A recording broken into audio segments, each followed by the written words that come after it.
Welcome to the Dream Journal. From the studios of KSQD in Santa Cruz, the Dream Journal is a weekly show where we explore the power of nighttime dreams through conversations with dream experts and with listeners like you. In the house behind, the life you find is something understood. So there's love, those vital A dream can be meaningful even if you don't know what it means.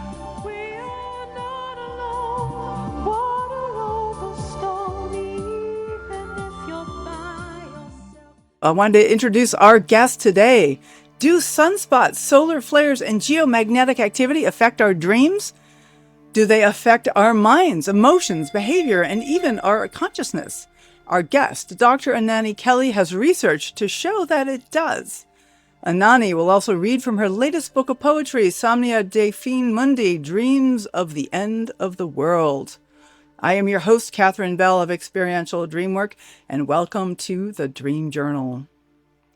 Annani, so good to have you on the show. You recently got your PhD from Sophia University, and you are the founder of heliopsychology. Your dissertation focused on the influence of space weather on sleep and dream states, and you also have the book of poetry, which I mentioned, Yes. Somnia de Fin Mundi.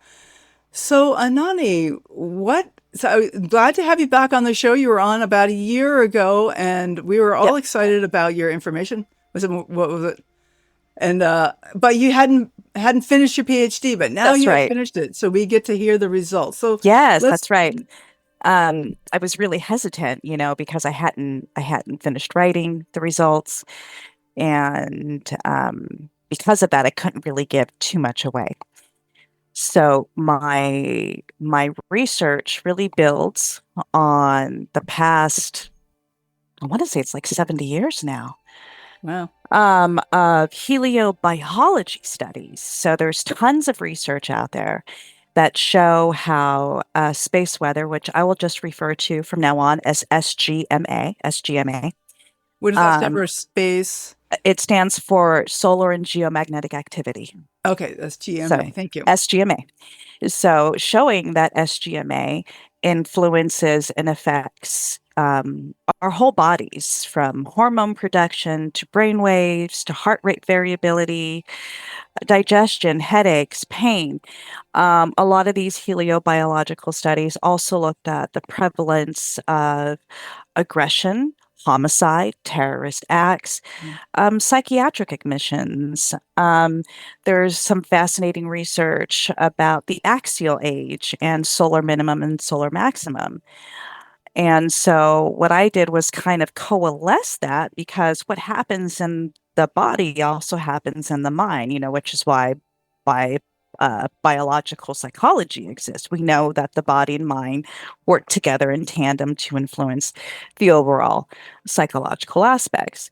Now, because I had to keep the focus of my dissertation narrow, I focused on dream states. Mm-hmm. And so I looked at nightmares, non-nightmare aggressive dreams, because a lot of individuals did have violent or aggressive dreams that were not nightmares. And that's really interesting, especially considering some of the material in their dreams, which would be considered nightmarish by quite a few people, but they didn't have that feeling. So it's just defined by the dreamer themselves whether it was Yes. a nightmare or not? Yes, Okay, yes. that's good. So they defined that. Mhm. It also looked at the prevalence of dream bizarreness, which built on a study by Lipnicki, where he did that with his own dreams and SGMA.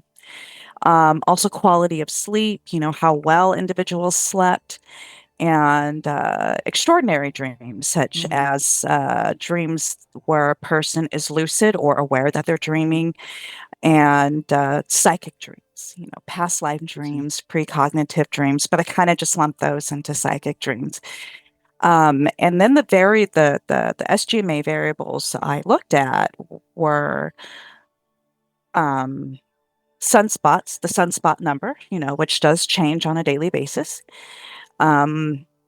Solar flaring, but I only looked at solar flares of M1 or greater. We do get a lot of C flares, but those tend to be kind of normal background during solar maximum. And Which is where we're flares. at right now. We're at solar maximum right now. Yeah, we're coming out of it, though. We're in the downward phase of that, Okay. and geomagnetic activity.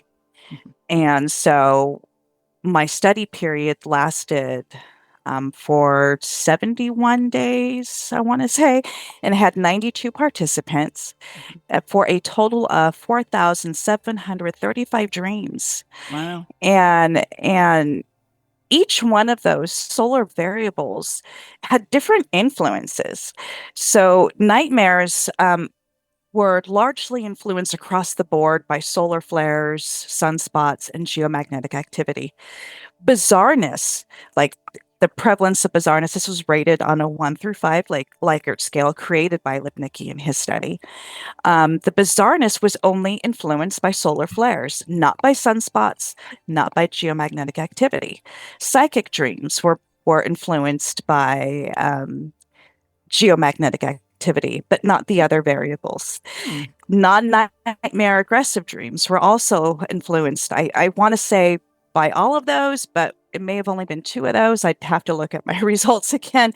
It's So, interesting. So but the different kinds of dreams are yes, responding to different kinds of yeah, activity. it was Oh. really fascinating to see. And, and I'll be honest, I didn't expect to see these results at all. I kept thinking during the whole time, I'm just a crazy person. It turns out I wasn't a crazy person.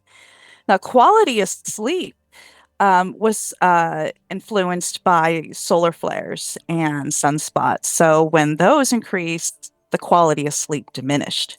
Oh, And okay. that makes sense, Uh-huh. because your body's receiving more light, Uh-huh. and that's going to disrupt melatonin Hmm. and then so on your sleep. And it's not So just in the visible, right? Because during a solar flare is not just the visible. I mean, because there's not a visible increase in light when there's a solar flare. It's not in the visible spectrum. is there, There because is. I have had many people tell me that during, like, say, an X flare, when we have an X flare, I'll have my partner say to me, the sun seems so much brighter today, because it actually is.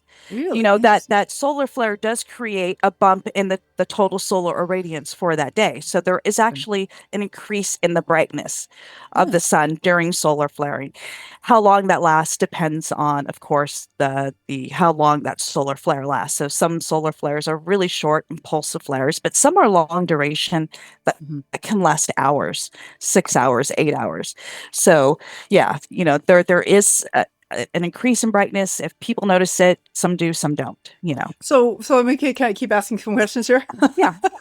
So, so if the sun's a little bit brighter because of the solar flare and it lasts like 6 or 8 hours, and would that disrupt my sleep that same night? I mean, Yes. okay. So, but what if there's a Yeah. solar flare happening at night I when I'm saw it. already dark? Yeah, but the Earth is still getting all that energy. The energy, So, right? and it's more intense on the daytime side, but it disperses around the globe. So, yeah. And because the solar flares, happen all throughout the day, Mhm. I did have to. Solar flares are the time that they give is always in UTC, which is Universal Time Coordinated. Mhm. Um, for those who are in the West Coast of the United States, that is right now 7 hours ahead of us is UTC. Mhm. Now, since my participants were all around the globe, I had to adjust, make sure that they were in line with UTC. So that was part of it to make sure. But yeah, the effect was seen whether it was night or day. Interesting. Okay. Yeah, Wow. yeah. Wow. I mean, I guess that radiation impacts our atmosphere, and then it Yes, would be exactly. transmitted all the way around the globe. Like, yeah. Okay. Like I know that aurora are very much stronger during solar flares, and those only Yeah. happen at the poles. But we're finding these other effects are global around, are all the way around Well, the world. they mostly happen at the poles, but depending on the strength of the geomagnetic storm, you can have that aurora actually go near to the equator. Right. So, in the past couple years, we had a couple strong geomagnetic storms where the aurora was visible in San Diego, and that's amazing. Wow. That is amazing. Right. And I do want to point out for anybody, who's listening, that the way that the statistical analysis that I used was Pearson correlation coefficients. So correlation is not causation. I do want to point that out. Yeah. But the strength of the correlation was very high, with these correlations for each one of them. Okay, interesting. So I understand that you kind of started this research because you had noticed a correlation yourself in your own dreams to activity, to space Yes, weather, and all that. I noticed it in my dreams, but the first thing that happened, and the reason why I began studying this, like as a hobby, in 2011, so it's been like 15 years now, Yeah. was because I have temporal lobe epilepsy, and there was a period of a day or two where I was having a cluster of seizures that was unusual for me. And as I was recovering, I was real tired. I was really exhausted. So I was just laying on the couch watching the news the next day or the day after. And there was a news report about very bright aurora. Apparently, we had solar flares and really Ah. strong geomagnetic storms. And I just thought, I wonder Mm. if there's a relationship between those things. And Right. boom, Yeah. 15 years later, here I am. So, Okay, interesting. yeah. So your study was specifically about sleep and dreams, Yes, but you're yes. also talking about these waking life Yeah, things that are affected by the solar activity as well, the SGMA. yeah. Well, yeah, again, my research does build on, like 70 years of heliobiological studies. So there's lots of waking life things that do occur. Like I said, homicide rates go up during solar maximum years, aggression. Hmm. And this is an interesting thing. So in solar max years, we see more negative personal attributes blossom, Huh. for lack of a better phrase. But during solar minimum years is when we see more creativity, more philosophical endeavor, more scientific discovery, more spiritual advancements. So there is like a calm Mm, and then a not calm that okay. mirrors the solar activity. So this is this visible then in history in terms of like Yes, politics and wars and yes, things like yep. that? And the stock market. The stock market. Yeah, Wow. so Okay. during solar maximum years, we tend to see more stock market volatility. Uh-huh. And during solar minimum years, the stock market tends to be, calmer. I mean, of course, there's a lot of different external variables that can affect these things, whether it's war or whatnot. Um, but yeah, it's present in our daily lives. We are built of stardust. Right. Carl Sagan, was fond of saying that we are, I Yeah. believe it's like 97% of the human body is stardust. Mm. And when you think about that, the reason for that is because we all the creatures on this planet, all the planets and the sun originated in the same stellar nursery, which became our solar system. Right, right. So So, the only at 3%, maybe that's not. It would have been some hydrogen that was out in a cloud and never got back yeah, to the star. interstellar Uh, weirdness. uh-huh. So we come from the stars. Yeah, I'm curious about, so you mentioned that we're coming out of solar max. yeah, Like I know it's not like a door opening and closing, that there's a sinusoidal wave, that that's right. there's like more activity during max and less during the min. So it's not like a hard and fast, but if you go to like the opposite side of the curve, how many years has it been since we've been in solar max as far as, the level we're at now, if I'm explaining this? Let's see. So the solar max years do vary. Uh-huh. This one has been kind of strange. I have seen during the past couple years people say we were in solar max in this year. No, it was this year. No, it was this year. Right. Well, I understand you Um, can't diagnose it till after the fact, really, because the yeah, and numbers. I want to say I was looking. I used Grok earlier, as a matter of fact, to get the solar max years for every solar cycle, and it provided it. So that was amazing. Um, I believe Grok said that the solar max for this cycle was at the end of 2024. Okay. Let me just double That was the check. peak of sunspot activity. Let me just double check Yeah, that. sure. Um, which is interesting because my dissertation took place during that time. My dissertation was during the solar max, and I did not plan for that. Yeah, so the end of 2024, the official solar max was October of 2024, Okay. and my dissertation study took place between November and January, Okay. so 24 into 25. All right. So a Yeah. couple years, it's been a year and a half since then, a year and a half before. It's been so just for like reference, while you have that reference up there, when was the last solar min? Like when was the is that Oh, that incorrect? I only got the solar max years, but if memory serves, solar minimum would have been like 2018-ish. Okay. Interesting. Yeah, Okay. 2018 or maybe 2019 or 2020. Trying to think of like what's been going on in my life all this time, I and mean, like the past 10 years of my life have been so insane. So I'm like, time? What is time? right. Right, exactly. Well, and Yeah. it's interesting to think about just connecting to political events and the worldwide events, and looking forward to going into another solar min where things Another period of calm, and of hopefully it'll calm. stay calm, you That know. will be lovely. But here is something to point out. Solar minimum doesn't necessarily mean that we won't have space weather effects. The Carrington event was in the downward phase of the cycle. Oh, And the tell us about the Carrington Carrington event. So Yeah. the Carrington event was that huge event that was observed by the scientist Carrington. And that is, at least as far as we know, since we've been measuring sunspots and solar cycles, the largest solar event we've had. And that was 1859. What was his first name? Richard? I want to say it was Richard Carrington, but I could be mistaken. So in September of 1859, he was observing sunspots, sketching them, and it just God was shining on him that day because as he was observing the sunspots, he observed these massive flares, Huh. which estimates would be that the Carrington event was around an X45. And that is insane. Okay. So we had aurora that was so bright from the geomagnetic storm that came after those CMEs hit. Um, so bright that it woke up miners on the West Coast. They thought it was daytime.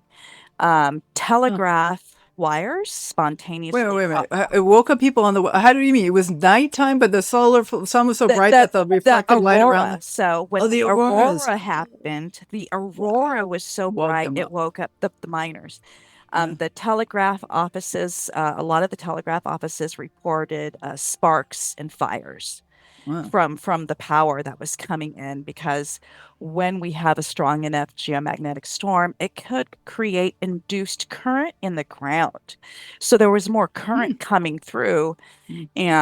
and some operators had to disconnect their telegraphs from their main source of power. And I read one newspaper report from that time that where telegraph wire or telegraph operators stated they were running on aurora power. How amazing is that?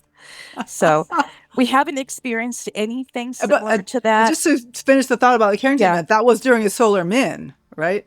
that Was was that in what the you were? downward phase. Uh, So it wasn't uh, solar max and it wasn't solar min. solar It min. was kind Okay. of in the middle. So we still can have those events. I see. I see. When it's not solar maximum, they just tend to Mm. be more rare. I am kind of curious though, if we do get more stronger events when they're kind of isolated like that away from both min and max. But Mm. that's research for another day, of course. Oh, okay, of course. Yeah, there's Yeah. always more to research. So what can we do about this? Like, should we like sleep with tinfoil on our heads, or I mean, is there? I I mean, don't think joking, of so. course, but As a matter of fact, I kind of think it's wonderful. You know, we are every living organism, everything on this planet evolved in conjunction with these cycles. This is just a natural Mhm. part of being human. Same thing like we evolved with rain, We evolved with wind. Yeah. We evolved with eating food. And this is just part of, you know, of who we are in our evolution. And there's even a research showing that some of these events may have contributed to our growth in consciousness. So there was a geomagnetic excursion, which means the magnetic field was weaker, which means any solar events or geomagnetic storms would have been stronger, um, called the Lachamp event, and that was around 40,000 years ago. And during that same time, we saw a growth in creativity, and a growth in communication. So there is a really strong tie to consciousness evolution. And my theory is that consciousness itself is an electromagnetic force, maybe even a fundamental force in the universe. Mhm. And if that's the case, then yes, our consciousness is going to be directly tied to everything happening on Mhm. the sun and the magnetosphere around the earth. Wow. Okay. Well, this is a lot, and I want to talk some more about consciousness, but we need to take a break here, Yep. and this is something that we're going to get into in the second half. It's this idea of consciousness and how consciousness is outside of our body. Let's I think it's outside and inside. outside and inside. Yeah. Okay. Okay. I want to get into the details of that, but why don't you just take a moment here to tell us about your poetry book, and we'll hear from some of the poetry after the break, Okay. and but why don't you just tell us about your book and what it means to you. Yeah. So this was an interesting book for me. I have to preface it by saying that I am writing also a book on heliopsychology, but I got stymied and I had to stop, um, because I realized part of the way through writing the introduction, I'm just in the introduction still, um, that it was missing something. And I realized what it was missing was soul. It was missing harmony. It was missing music. I do have a struggle with academic books. They tend to be too dry and too academic. So my heliopsychology book is not going to be that. I am going to incorporate more uh, metaphorical and poetic language into it because I feel like it should be for everyone. Mhm. And it is a book about our interactions with our universe. And to me, that is musical. And so it needs to be kind of that way. So I had to stop. I'm like, what is wrong with me? Oh, what I really need to do is get back into my poetry for a minute. I really need to get back in that space of metaphor and analogy and lyricism. And it was around that time that I discovered that Kindle publishing was free. Mm. So my first two poetry books were published by a teeny tiny little Australian publisher. And this one, I wanted to have more freedom of movement. I wanted to, choose, because he largely chose the poems that went into the first two books. I gave him a bunch and he's like, I want these, and then I want these. But this one, I got to choose, and then I wanted to add it the photography. So my book is called Somnia Defina Mundi, and that is Latin. It means dreams of the end of the world. So my most prevalent recurring dream is dreams about the end of the world. Mm. And there's love poetry, there's spiritual poetry, and of course there's poetry about the end of the world. But all of those are tied to dreams I have had in some way or another. Um, which leads me to say the next point. Some of these dreams were based on precognitive dreams. So I do have precognitive dreams. And that's one of my favorite things to look into and to research is the prevalence of individuals with precognitive dreams. And not just the prevalence, but the veracity of them. How many of them actually did come to pass, or people with past life dreams as well, because there's a couple in here that are also based on past life dreams. How many of those people who had past life dreams were able to verify Mhm. aspects of those dreams Right. as real? Excuse me. So that's what this poetry book is. It is my little hymn Mhm. to my dreams and to the divine. I do have a relationship with the divine infinite, as I call it. And so I had to do this first. And so Mhm. it includes photography as well. And Beautiful. yeah, I I saw mean, some of the it photography. It's and gorgeous. it just came out Mhm. at the beginning of April. And I love it. And all the photography is mine. Even the cover photography is mine, Mm. which I used a C-Star S30 telescope to take the images of the sun, just in case anybody is curious about that. So that was your own, the sun was your own image. And then there's also the moon. It's like the Yeah, sun and the that's moon my image crashing too. together Yeah. is what it looks Yep. like. Yeah. Uh-huh. Very cool. Okay. Annani Kelley, thank you so much. We were talking about space weather as well as about her poetry book.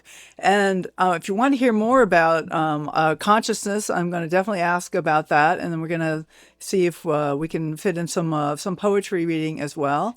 We really want to find out what Annani Kelley really thinks. So stay tuned because it always gets more real after the break. So next week, tune in to hear from our guest, Alira Solara. It seems like we're on a space weather theme here. And Alira Solara has an intuitive channeled approach to dream interpretation, which she calls dream mapping and dream weaving. Her vision is to weave the collective shadow into remembrance with source. So we'll find out more about that next week. The Dream Journal is broadcast live from the KSQD studios in Santa Cruz and co-broadcast live in San Jose by KCXU, also up at KOWS in Sonoma. And we are a podcast everywhere on the Monday after the show. Full-length videos of the conversations can be found on Spotify and also on my YouTube page at Experiential Dreamwork. So we will be right back.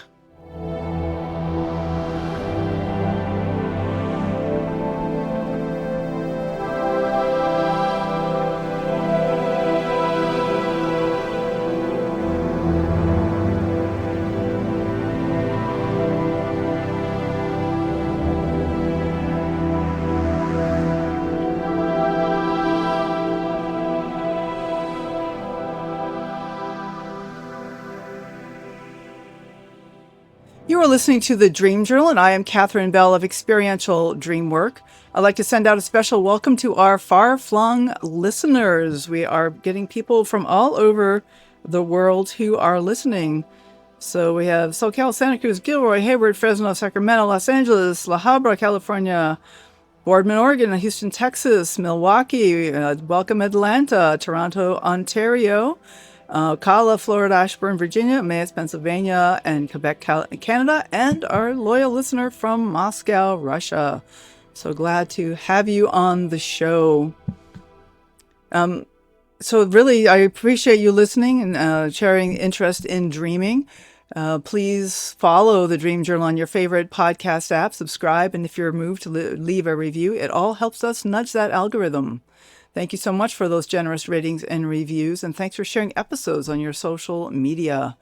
You can follow us on Instagram, LinkedIn, Facebook, and YouTube by looking for @Experiential Dreamwork and hashtag The Dream Journal.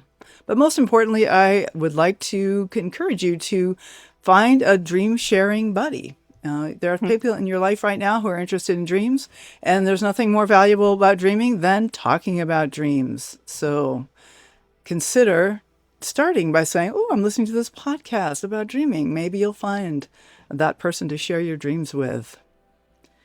All right, so we are here with Dr. Annani Kelley, who studies space weather and its influence on sleep, dreams, and so much more. She also has a fabulous book of poetry. And before the break, we were talking about consciousness. And I'd like to spend some more. It's one of my favorite conversations, actually. Well, what does consciousness even mean? Mine too.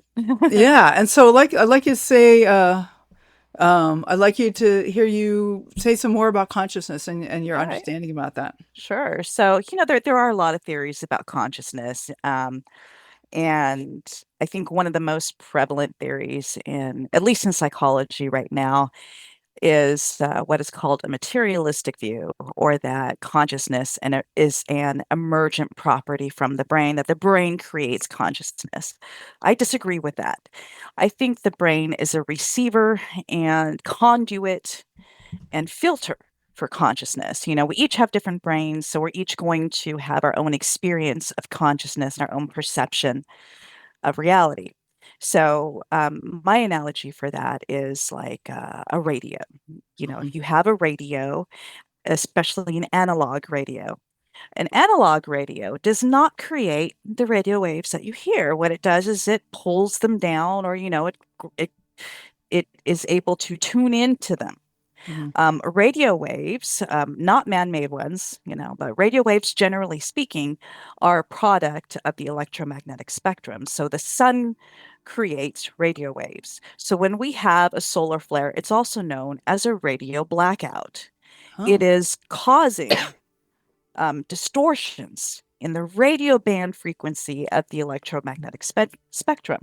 So ham radio operators, for instance, will have difficulty during solar flares. Their ham radios will experience distorted um, signals and whatnot. So again, a radio does not create the radio waves. All it is the receiver. And that's my feeling about the brain, that the brain is a receiver for consciousness, and each of our brains is going to experience that consciousness individually. We're going to have different brain. I have temporal lobe epilepsy and MS, so my brain experiences reality a little bit differently, a lot differently, Yeah. considering. Um, and our brains are going to, the way we grow in the womb, the way our environment is, are all going to determine how our brains develop, Hmm. and how our brains will experience consciousness. There are some physicists out there, in fact, who do believe that consciousness is an electromagnetic property. And I am one of the people who believe that consciousness is an electromagnetic property, and that it may even be a fundamental force in the universe. The interesting thing is, I also believe that the reason why we cannot measure consciousness discreetly is because it is so prevalent, so everywhere, that we can't see the forest for the trees. Hmm. That Hmm. we can't isolate it because it's too big to isolate. Hmm. It's like isolating the universe. How can you do that? You can't isolate the universe. I mean, we can kind of see there's boundaries out there, but we haven't measured the whole thing. There's so much there to measure. Hmm. And I think that the universe itself is a physical manifestation of consciousness, of Okay. being, of becoming. Yeah. Alright. Yeah. Okay, my brain's exploding. So this is great. This ties in with some things, thoughts I've had, and so I guess we get to so that if we are channeling consciousness and other beings channel consciousness, that we humans are then somehow channeling more consciousness than like a tree would channel. Is Do that we know that though? I well? mean, That's the question I'm asking. we What do you we think about we that? experience it as humans experience it, but we're not bees, we're not trees, so we have no idea exactly how a tree experiences reality. We Mm, we only can look at a tree and go, it has no consciousness, it's just wood, it has no brain. right. But we don't know because we're not the tree. Hmm. They may have a consciousness that is just baffling to us. We just don't know. Well, I was just But hearing but this a tree podcast. Yeah, go does ahead. Yeah. a tree does have an electromagnetic spectrum though, Yes, it right? does. Right. Right. So maybe they do have a consciousness that we just can't. It's so different from ours, we can't relate to it in any experiential way. There's no way for us to know that. Okay. So And okay, right. Yeah, I was just listening to an interview with Michael Pollan, and talked about he's got that fabulous new book out, um, talking about that there's a that you can actually anesthetize plants. yes, you And can. so they have multiple stages of consciousness. Like you take a Yes. plant that's like that's like a, I guess it's like it eats flies or something. That sort of has a certain amount of movement to it, but it's still a Hmm. plant. It's definitely a plant. And then you can anesthetize it, and it won't respond to the fly. So Well, it's and I've seen research where it talks about plants remembering. So like someone coming in and cutting a plant, and then the research, will monitor this plant and monitor the material it gives off, different the way it respirates, and so on and so forth. And that when a person comes back in, and that person who cut them initially, Mhm. it'll have almost what appears to be a fear response and give off more of these substances.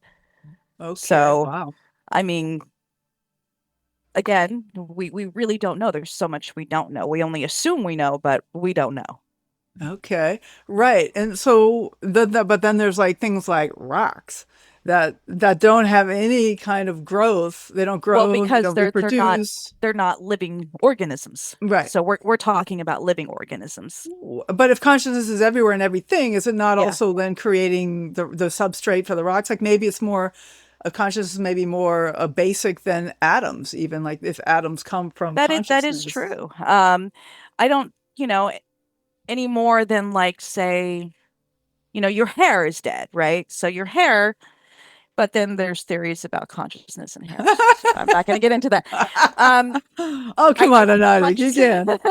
If you want to, this is the place to do it. Well, there's that story about Samson, and he cut off his Oh, hair and his strength was gone. true. And I've heard like kind of indigenous folk tales about hair and consciousness, about hair being the source of power, Uh-huh. strength, wisdom, and even intuitive knowing. So Mhm, who mhm, knows? mhm. But I don't know. Are can rocks have? I guess theoretically, because yeah, energy is moving through them. It's just going to be a different sort of consciousness. Right. If Well, we they're kind of can made of prevent, energy. If energy yeah, and yeah, matter has a certain, yeah, anything, everything is made of everything. Well, like atoms. you're saying, the Yeah, universe, like trying to yeah. measure the universe, and if it's okay, but Yeah, we're gonna yeah, go off. We're gonna go off. We could keep talking it's about been this done. forever. We're off on it. Well, this is great though. This is the kind of thing that I really love, and I hope I get some good listener questions about this because I'd love to explore a little more. But I want to leave a little time here to maybe look Yeah. at some of your poetry. Okay. Does this sound like a good place to switch to a little Sure. poetry? Okay. So again, dreams of the end of the world. Hmm. And so this may be hard for some people to hear, but I am going to read a poem that is, in fact, one of the poems about the dream or about the end of the world. And I also want to say that these dreams were not always nightmares. In fact, most of the time they weren't. Mm-hmm. If anything, in the dream, when I was experiencing an apocalypse of any sort, and there's many forms of it, like an alien apocalypse, I've dreamt of that. I've dreamt of something entering the solar system that causes the orbits of all the planets to change, Hmm. and so we're all going to die. Hmm. But in all and then there's dreams of what I call the last great war, and those are horrible. But in every single one of these dreams, what I feel is a sense of honor Mm. to be able to witness such a huge global and human-wide change. And this poem kind of reflects that, as you will Okay. see. So this poem is called Song of Annihilation, Year of Joy. Minutes before the world ends, I hear trumpets, but they are not trumpets. There are women beating their breasts and infants crying nearby. But it is also the echo of men screaming somewhere to regroup, refuel, reload. And it is the cascade of lights exploding, fires igniting. But it is nothing except silence beneath the clouds which rain oil and blood upon the million frightened faces. Excuse me, the million frightened, upturned faces praying to God. Night falls, then a darkness so foreboding it chokes every throat, yet scorched by the thousand suns bursting then. And minutes before the world ends, I hear parties and music issuing from the condemned insane, wishing for one last Christmas, one last hymn and hallelujah, but there is none. With each new dawn, the twilight's yellow bile vomits up scarred landscapes of forgotten cities. The sun rises up, illuminating the blasted towers. Here beneath the eyes of my fingers, sorry little scavengers haunt the earth for mercy. A crust of bread, the note of a song, a miracle from God. the God they vanquished so long ago, trading for rubble. And minutes before the world ends, I pray my peace, but it is a psalm of thanksgiving for destruction. It is praise for the cleansing fire, but it is also the echo of men screaming something somewhere, drowned under the cries of my laughter and tears. And it is nothing but silence cradled by the clouds, which rains skin and bones, death and disease, upon the faithless who had forgotten God, yet call to him in their final hours. Hmm. Oh, wow. Uh-huh. I can see how that would be a dream. I've had a lot of some really intense end of the world dreams. Yes, it was. That one was Mm-hmm. really an intense Mm-hmm. end of the world dream. Mm-hmm. The last Great War, which was a global thermonuclear war. Mm-hmm. So, yeah. That would pretty much finish it. Yeah, it would. It did. In the dream it did. But I was like, wow, I'm gonna die in a nuclear blast, and I think this is amazing. You know? Well, there's something about death in the dream world. This is like kind of an ongoing conversation in my groups. It's like Yeah. because violence and death and the end of things in a dream is not necessarily a bad thing. No, it's not. In fact, you mentioned dying in dreams.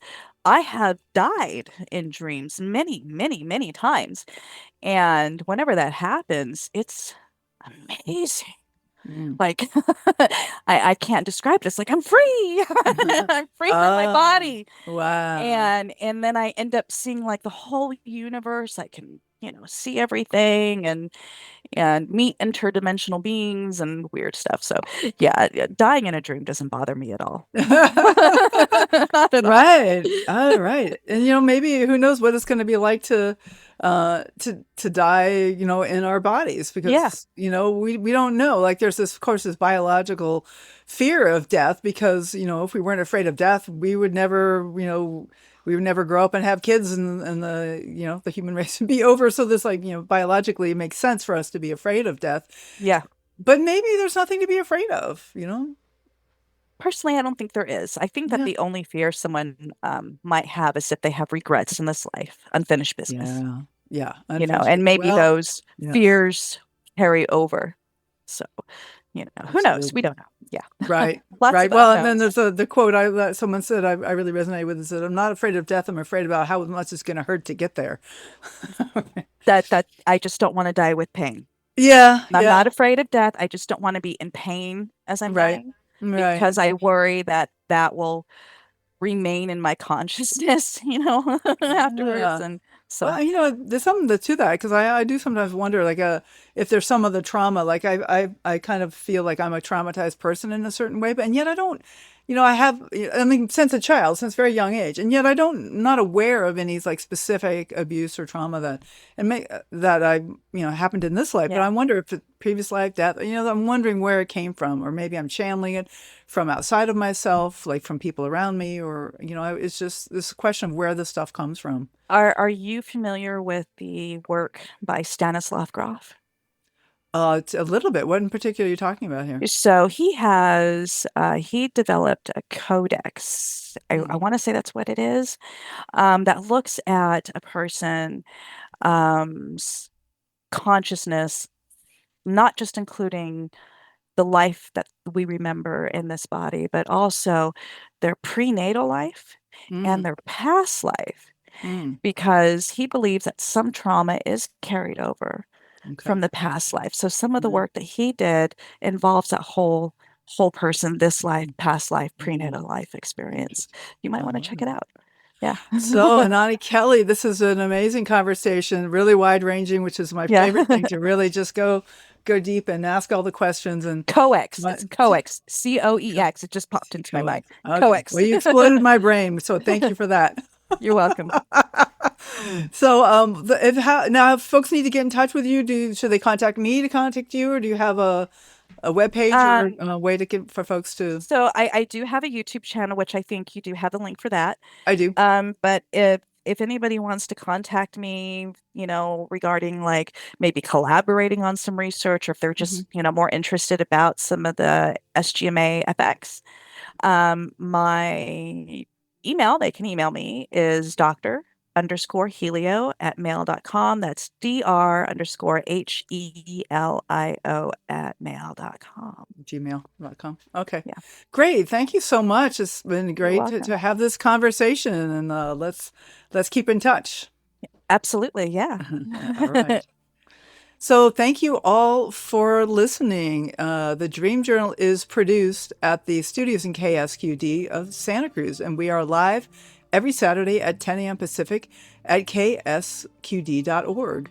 It spreads interest in dreaming when you subscribe, rate, and review. I am Katherine Bell. You can contact me at katherine@ksqd.org. You can follow Experiential Dreamwork and hashtag the Dream Journal on Facebook, Instagram, LinkedIn, and YouTube to keep up with the shows. I'd like to thank Rick Kleffel, hardworking engineer and music creator. Audio editing by Suki Westling, phones by Eric Nelson. Intro and outro pieces are both by Mood Science. And tomorrow morning, when you wake up, take a minute to write down your dream and bring it to the next Dream Journal.